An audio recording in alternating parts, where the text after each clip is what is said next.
optimist. Any tough problem, I think it can be solved. And part of the reason I feel that way is looking at the past. Over the last century, average lifespan has more than doubled. Another statistic, perhaps my favorite, is to look at childhood deaths. As recently as 1960, 110 million children were born, and 20 million of those died before the age of 5. 5 years ago, 135 million children were born, so more, and less than 10 million of them died before the age of 5. So that's a factor of 2 reduction in the childhood death rate. It's a phenomenal thing. I mean, each one of those lives matters a lot. And the key reason we were able to do it was not only rising incomes, but also a few key breakthroughs, vaccines that were used more widely. For example, measles was 4 million of the deaths back as recently as 1990, and now is under 400,000. So we really can make changes. The next breakthrough is to cut that 10 million in half again.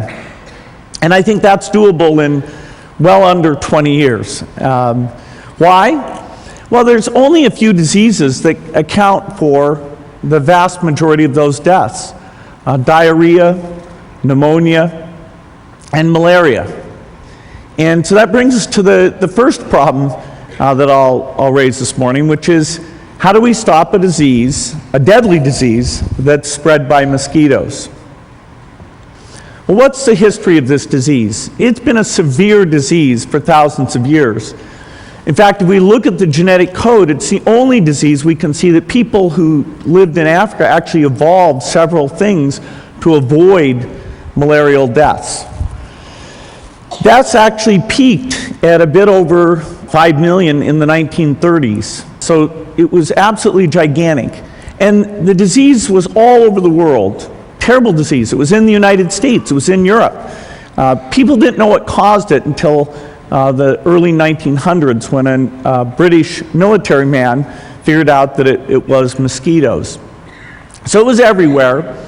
And 2 tools helped bring the death rate down. One was killing the mosquitoes with DDT, and the other was treating the patients with quinine or quinine derivatives. And so that's why the death rate did come down.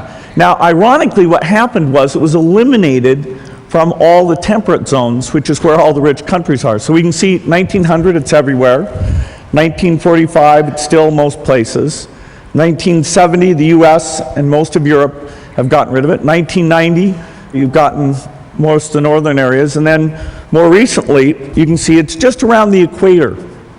And so this leads to the paradox that because the disease is only in the poor countries, it doesn't get much investment. For example, there's more money put into baldness drugs than are put into malaria. Now, baldness it's a terrible thing.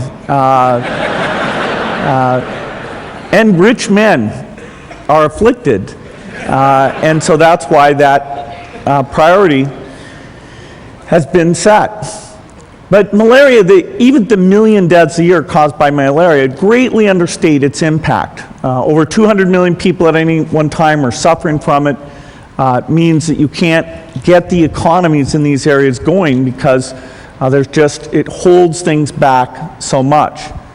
Now, malaria is, of course, transmitted by mosquitoes. I brought some here so you could experience this. We'll let those roam around the auditorium a little bit. There.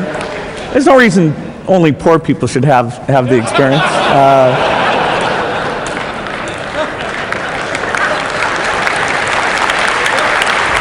Those mosquitoes are not infected, but so we've come up with a few new things. We've got bed nets, and bed nets are a great tool. What it means is the mother and child stay under the bed net at night, and so the mosquitoes that bite late at night can't get at them. And when you use indoor spraying with DDT and those nets, you can cut deaths by over 50%. And that's happened now in a number of countries. It's great to see. But we have to be careful because malaria the parasite evolves and the mosquito evolves. So every tool that we've ever had in the past has eventually become ineffective. And so you end up with two choices. If you go into a country with the right tools in the right way and you do it vigorously, you can actually get a local eradication. And that's where we saw the malaria map shrinking. Or if you go in kind of half-heartedly, for a period of time you'll reduce the disease burden, but eventually those tools will become ineffective and the death rate will soar back up again. And the world has gone through this, where it paid attention and then didn't pay attention. Now we're on the upswing. BedNet funding is up. There's new drug discovery going on. Our foundation is backed a vaccine that's going into phase 3 trial that starts in a couple months. And that should save over 2/3 of the lives if it's effective. And so we're going to have these new tools. But that alone doesn't give us the roadmap. Because the roadmap to get rid of this disease involves many things. It involves communicators to keep the funding high, to keep the visibility high, to tell the success stories.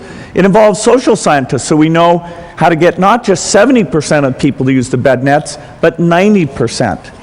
We need mathematicians to come in and simulate this, do Monte Carlo things to understand how these tools combine and work together.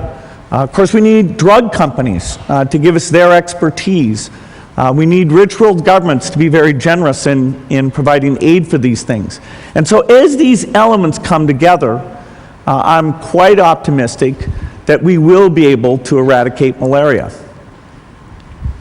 Well, now let me turn to a second question, a fairly different question, but I'd say equally important. And this is,